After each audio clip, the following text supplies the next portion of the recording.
आपको पता होना चाहिए ईडब्ल्यूएस कैटेगरी में जो इकोनॉमिकली वीकर सेक्शन है, आर्थिक रूप से कमजोर, उसमें दलित, आदिवासी और पिछड़े शामिल नहीं है कि जिन ओबीसी भाइयों को अपने लिए लड़ना चाहिए वे हमारे दलित समाज के ही उन प्रावधानों को रोकने में वो टूल बन जाते हैं सवर्ण जाति के। तो बहुत ही विकट परिस्थिति है, देश की संविधान को बचाना है और ये संविधान को इसलिए बचाना है कि इस संविधान में बाबा साहब की सिर्फ सोच नहीं है, उनके खून पसीने का उपज है ये संविधान। समाज के सभी वर्गों के हितों की रक्षा का ये दस्तावेज है संविधान। जो नेता बात करता है बेटी बचाओ और बेटी पढ़ाओ, उसके राज में जंतर मंतर पर बैठकर देश के प्रतिनिधित्व करने वाले खिलाड़ियों को एक एफआईआर के लिए सुप्रीम कोर्ट से गुहार लगानी पड़ी। आज के युग में हमारे जो नेता हैं अपनी डिग्री छुपाते हैं। कोई कहता है कि हम दिल्ली विश्वविद्यालय से पास हैं।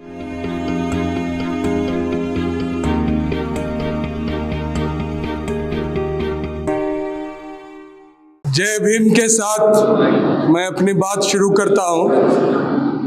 रांची आया हूं, झारखंड के राजधानी, तो जाहिर है यहाँ के शहीद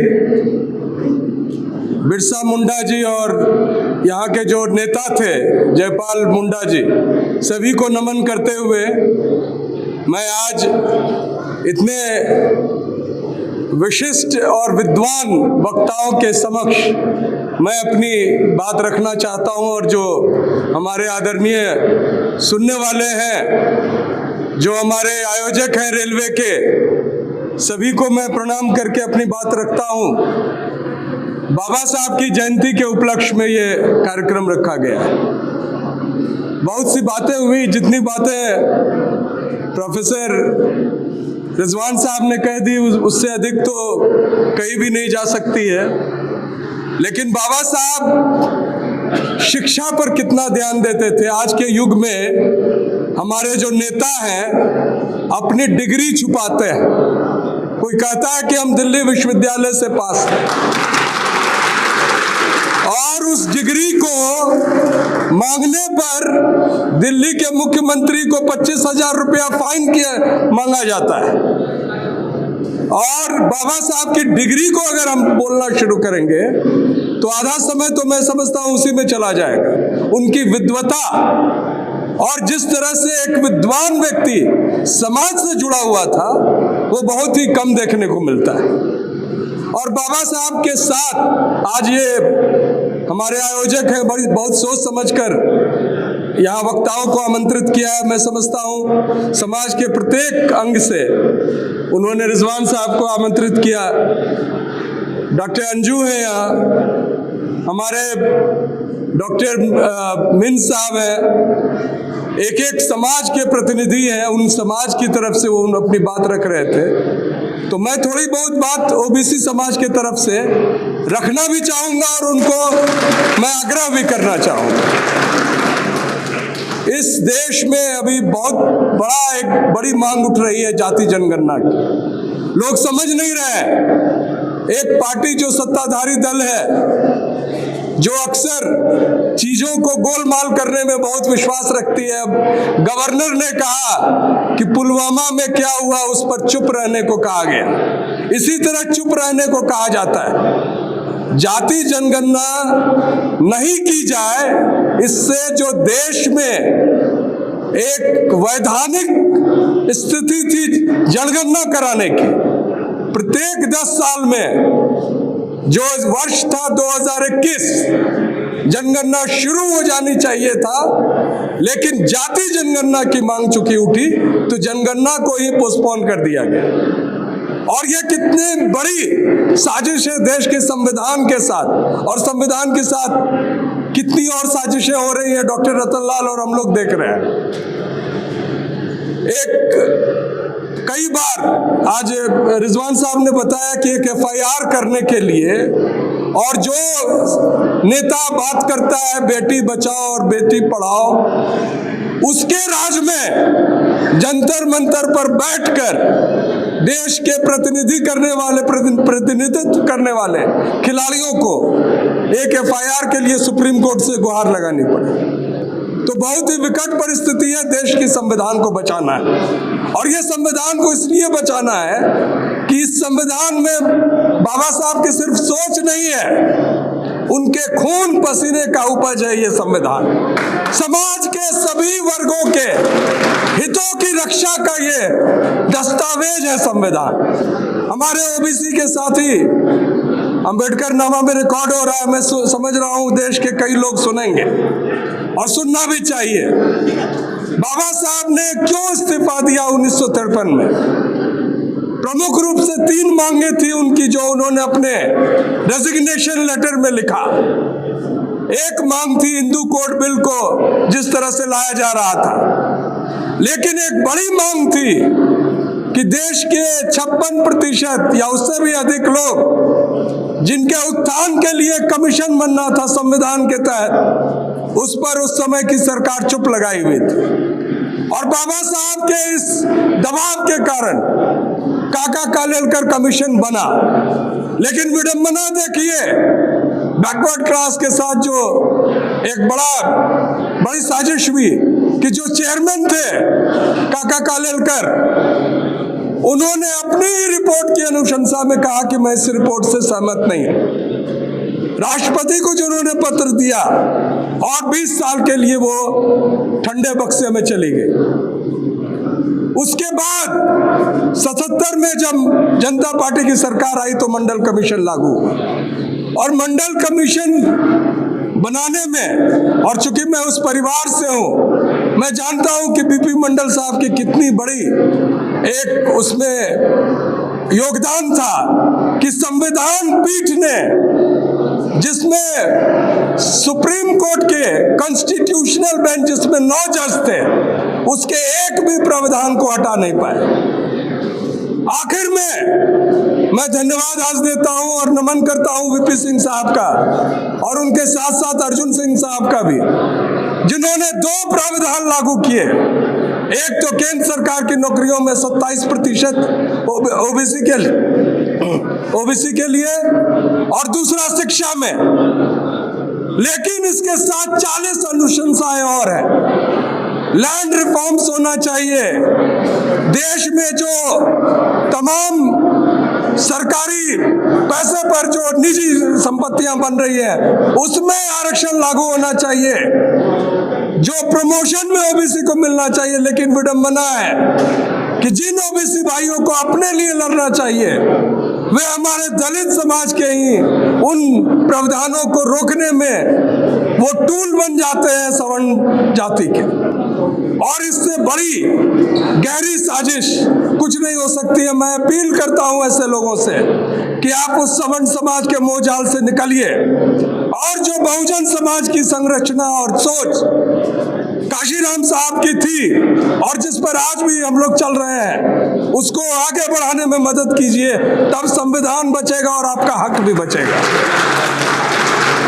मैं आपको 2 सूचना देना चाह रहा हूं। रिजवान साहब ने कहा कि देश के तमाम जो सामाजिक संगठन हैं, दलित संगठन हैं, उनको एक होना चाहिए।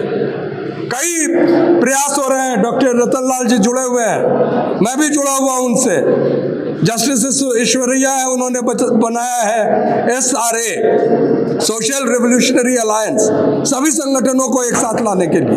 लेकिन उससे भी बड़ी कदम 3 अप्रैल को तमिलनाडु के मुख्यमंत्री MK स्टालिन साहब ने दिल्ली में, और जिसमें रतन लाल जी और हम लोगों का पूर्ण सहयोग था, उन्होंने देश के सभी सामाजिक और राजनीतिक संगठनों को इस चुनाव में सामाजिक न्याय को मुद्दा बनाने के लिए एक सभा की। और उस सभा में झारखंड के मुख्यमंत्री भी शामिल हुए। 5 मुख्यमंत्री थे या उप मुख्यमंत्री। वो राजस्थान के अशोक गहलोत साहब भी थे, खुद स्टालिन साहब थे, तेजस्वी यादव भी शामिल थे, पूर्व मुख्यमंत्री अखिलेश यादव भी शामिल थे उस मीटिंग में, और कांग्रेस के तरफ से वीरप्पा मोइली और दूसरे जो नेता थे उनके, वो भी शामिल थे। सामाजिक न्याय मुद्दा बने। हेमंत सोरेन साहब उसमें बड़ी लंबा भाषण दिया। आज मैं उनसे 2 अपील इस मंच के माध्यम से करना चाहता हूं। जो उन्होंने ईडब्ल्यूएस को अपनी हैसियत से और अपने तादाद से अधिक बढ़ाकर जो दिया है सवर्ण समाज को खुश करने के लिए, उस पर पुनर्विचार करें। और जहां भी दिया है वो ओबीसी के कोटा को काट के दिया है, और ये ओबीसी के लोगों को समझना चाहिए, इस राज्य में समझना चाहिए और इस देश में समझना चाहिए। जो उन्होंने ये जो प्रावधान किया है, और खास तौर से नगर निकाय के चुनाव में, इस पर उन्हें पुनर्विचार करना चाहिए अगर वो सामाजिक न्याय के समर्थक हैं। और अभी रिजवान साहब ने सही कहा, जो शिबू सोरेन साहब की सोच थी उससे तो वो अलग हटके थोड़े चल रहे हैं। आपको पता होना चाहिए ईडब्ल्यूएस कैटेगरी में जो इकोनॉमिकली वीकर सेक्शन है, आर्थिक रूप से कमजोर, उसमें दलित, आदिवासी और पिछड़े शामिल नहीं है। अगर आप एससी, एसटी, ओबीसी वर्ग से हैं तो आप आर्थिक रूप से कमजोर नहीं हो सकते हैं। ये भारत सरकार जो भी चला रही है उनका कहना है, और सर्वोच्च न्यायालय ने भी इस पर ठप्पा लगाया। अकेला तमिलनाडु सरकार इसके विरोध में लड़ रही है, अभी भी लड़ रही है, और इसके विरोध में हमें भी लड़ना होगा, क्योंकि ये जो तमाम बातें आ रही हैं ये संविधान को किस तरह से प्रभावित कर रही है। इसमें आपको मैं एक खास बात बताना चाहता हूं। जब वीपी सिंह ने मंडल कमीशन लागू किया तो देश में 3 और साजिशें रची गई। उन्हें लगा कि जो देश में इतने बड़े सत्ता में जो उनका कब्जा है वो अब कहीं डमाडोल नहीं हो जाए, क्योंकि लड़ाई नौकरियों, चंद नौकरियों की नहीं थी। कौन डीएम बनेगा, कौन एसपी बनेगा, कौन एसडीएम बनेगा, इसकी लड़ाई है। और इसमें पिछड़े समाज को नहीं लाने के लिए उन्होंने सबसे पहला रणनीति अपनाई प्राइवेटाइजेशन, निजीकरण। निजीकरण मतलब नौकरियां नहीं रहेंगी सरकारी तो आप कहां से आरक्षण लोगे। दूसरा, सुप्रीम कोर्ट में उन्होंने लागू किया कॉलेजियम सिस्टम, जज खुद अपने ही लोगों को अपने ही पदों पर नियुक्त करेंगे, जो हो रहा है। और तीसरा, जो सबसे गहरी साजिश, बाबा साहब के संविधान के साथ, उनके दिए हुए एक अधिकार के साथ, राजा का बेटा और गरीब का बेटा को एक वोट का अधिकार, उस पर चोट करने के लिए ईवीएम का प्रयोग। और उस प्रयोग के कारण आज आप वोट किसी को दीजिए, जीतेगा तो वही, वो गलत नहीं बोलता है कि आएगा तो वही, क्योंकि आपके वोट से नहीं आना है। आपका वोट अगर बैलेट पे पड़ता है तो आपको पता होता है कि कहाँ जा रहा है, लेकिन जब आपका वोट ईवीएम पे पड़ता है तो ईवीएम को ही सिर्फ पता होता है कि उसको कहाँ भेजना है। और अब दूसरी साजिश थी ऑनलाइन वोटिंग की, और मैं शुक्रगुजार हूँ तमिलनाडु सरकार की, जिसमें पी विल्सन जो वहाँ के सांसद हैं, उन्होंने इसको रोकने के लिए तमाम जो कानूनी अड़चनें थी वो जो केंद्रीय चुनाव आयोग के समक्ष रखा और इसको रोका गया। नहीं तो आपके वोट आपके पास ही रह जाते और कोई वहाँ मोबाइल से आपके वोट डाल देता। इस गहरी साजिश के विरुद्ध लड़ना। और अभी रिजवान साहब ने अपील सही किया, निजीकरण में सबसे अधिक घाटा रेलवे निजीकरण का है, क्योंकि ये सिर्फ कर्मचारियों के लिए घाटे का सौदा नहीं है। देश के तमाम गरीब लोग और मिडिल क्लास के लोग जो रेलवे का प्रयोग करते हैं, जो गांव-गांव में रेलवे बसा हुआ, आपको पता है कि रेलवे से ही बाबू जगजीवन राम ने क्रांति लाई थी। जब वो रेल मिनिस्टर थे तो पानी पिलाने के लिए उन्होंने प्रत्येक स्टेशन पर घड़े के साथ पानी पांडे करके नियुक्त किया और तमाम दलित साथियों को उसमें नियुक्त किया। और जो पूरे प्यास के साथ जो छुआछात की भावना को भी रखते थे, उन्हें भी नहीं ये स्थिति आती थी कि उन्हें भी वहीं से पानी पीना पड़ता था। तो देश के संविधान को बचाने के लिए बाबू जगजीवन राम ने भी एक योगदान दिया था, रेलवे मंत्री के तौर पर दिया। रेलवे एक बड़ी संपत्ति है, देश की संपत्ति तो लूट ही रही है, बैंक का निजीकरण शुरू हो गया है, लेकिन रेलवे को बचाने के लिए मैं आपको संदेश देना चाहता हूं, तमिलनाडु सरकार का भी, पी विल्सन साहब के तरफ से भी, all India federation of social justice, कि अगर आप निर्णय लें तो रेलवे रेलवे का चक्का अगर एक दिन जाम कर सकते हैं तो पूरा भारत आपके साथ खड़ा रहेगा। और ये बात मैं हवा में नहीं कह रहा हूं, मैं उन तमाम राजनीतिक दलों की ओर से भी कह रहा हूं जो उस सभा में मौजूद थे। आप एक निर्णय लें और ये निर्णय रांची डिवीजन से लें और अपने ऊपर तक पहुंचाएं। इस लड़ाई को लड़ने में और 2024 में सामाजिक न्याय और निजीकरण का विरोध एक मुद्दा बनाने के लिए आपका अहम योगदान होगा और आज की सभा और बाबा साहब की जयंती का एक सकारात्मक परिणाम निकलेगा। ये विनती मेरी है। और मैं इसी बात के साथ, चूंकि अमृतकाल का समय है, अमृतकाल आप समझ रहे हैं ना, जो बोलते हैं अमृतकाल, क्या है वो अमृतकाल? अमृतकाल जब देवताओं और दानवों ने मिलकर सागर मंथन किया तो उसमें से दो चीज निकला था, अमृत और विष। अमृतों को किसको दिया गया?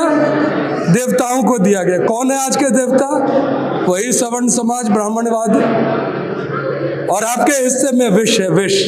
ध्यान रखिएगा, ये अमृत काल कह के आपको बताया जा रहा है कि आपका कोई काल नहीं है और हमें बताना पड़ेगा कि संविधान का काल, बाबा साहब भीमराव अंबेडकर का काल और जो आगे आने वाले पीढ़ियों के लिए एक न्याय के लिए, सामाजिक न्याय के लिए संघर्ष का काल है हमारा। और इसको हम बचाने के लिए जो भी होगा करेंगे। देश में समाज का हर एक वर्ग, आपको मैं बता दूं न्यू एजुकेशन पॉलिसी क्या है, कौशल परीक्षण दिया जाएगा। आपके बाप दादे अगर गाय चराते थे तो कैसे बेहतर गाय पालन करें, आपके पिताजी अगर लोहा पीटते थे बेहतर लोहार कैसे बने, कपड़ा बुनते थे तो कैसे बेहतर को कपड़ा बुने। लेकिन डीएम एसपी कलेक्टर आप नहीं बनेंगे। ये है न्यू एजुकेशन पॉलिसी। बच्चों के भविष्य के लिए आपको उठ के खड़ा होना पड़ेगा। हमारे कॉलेजेस में कहा गया है जहाँ 12,000 फीस है एक साल का, कि आप फीस को बढ़ाकर 1.5 लाख कीजिए। कहाँ से दे पाएंगे परिवार के लोग? यानी शिक्षा को आपसे दूर किया जा रहा है। ठीक याद कीजिए, सभी वक्ताओं ने कहा कि बाबा साहब ने कहा था शिक्षा ग्रहण करो, और साजिश क्या चल रही है कि आपको शिक्षा से दूर करने की। इस बात को अगर नहीं समझेंगे तो बाबा साहब को श्रद्धांजलि देने का आपको कोई अधिकार नहीं, इसको समझना पड़ेगा। और बाबा साहब को सच्ची श्रद्धांजलि होगी कि हम शिक्षा के अधिकार को बचाएं। स्टूडेंट्स को दिक्कत, रोजगार में कमी, रोजगार को गिनना ही छोड़ दिया, बेरोजगारों की संख्या की कोई गिनती नहीं। आर्मी में दिक्कत, जहाँ पिछड़े समाज के बहुत लोग जाते हैं और ट्राइबल्स भी जाते हैं, उन लोगों को आप अग्निवीर ले आए। ये बड़ी साजिश है आप लोगों के साथ। व्यापारी वर्ग भी जीएसटी में पिस रहा है, तो बचा कौन? कौन इनको वोट देता है? ये रामनवमी थी, अभी रिजवान साहब ने सही कहा। मैंने भी सलाह दी थी हमारे बिहार के उप मुख्यमंत्री तेजस्वी जी को। आप गौर किए होंगे, दिन प्रतिदिन जो रामनवमी का दिन है वो पूजा पाठ का दिन नहीं, वो राजनीतिक सत्ता के खेल का दिन बनता जा रहा है। करोड़ों अरबों रुपया प्रत्येक गांव में, हर एक घर पर झंडा और सबके हाथ में लाठी। पटना में मैं गया था, उस दिन तमाम बैकवर्ड क्लास के जो अनएम्प्लॉयड यूथ हैं उनको वही सवर्ण समाज की महिलाएं टीका लगाकर 500 रुपया और भगवा गमछा देकर, और अगर ग्रुप में है तो उनको एक बड़ा डिस्को वो साउंड सिस्टम देकर सड़कों पे छोड़ दिया गया। तेजस्वी जी से मैंने अपील की कि ये तैयारी राजनीतिक है, 2024 की है। आप ठीक इसके बाद बाबा साहब की जयंती आ रही है, आप लोगों को कहिए कि नीले कपड़े लेकर और नीली झंडे लेकर पटना में निकले। आपका एक पैसा खर्च नहीं होगा और पटना नीले रंग से रंग जाएगा। लेकिन हमारे नेताओं को सोचने में और उसको अमल करने में समय लगता है। मैं अभी भी समझता हूं कि लालू जी की जिस तरह से सोच थी वही सोच तेजस्वी जी रखेंगे तो देश का संविधान बचाने में हमें कामयाबी मिलेगी। मुझे कहा गया था कम समय में, लेकिन इतनी दूर से आया हूं, बहुत वर्षों बाद रांची आया हूं, मुझे रहा नहीं गया। और हमारे रेलवे के साथी हैं, मेरे नाना जी भी रेलवे में एक एम्प्लॉय थे, तो मैं पारिवारिक तौर पे जुड़ा हुआ हूं आपसे। मैं विनती कर रहा हूं कि रेलवे को फिर बचाइए, और रेलवे बचेगा तो देश बचेगा। इसी विनती के साथ जय भीम, जय मंडल, जय संविधान, जय भारत।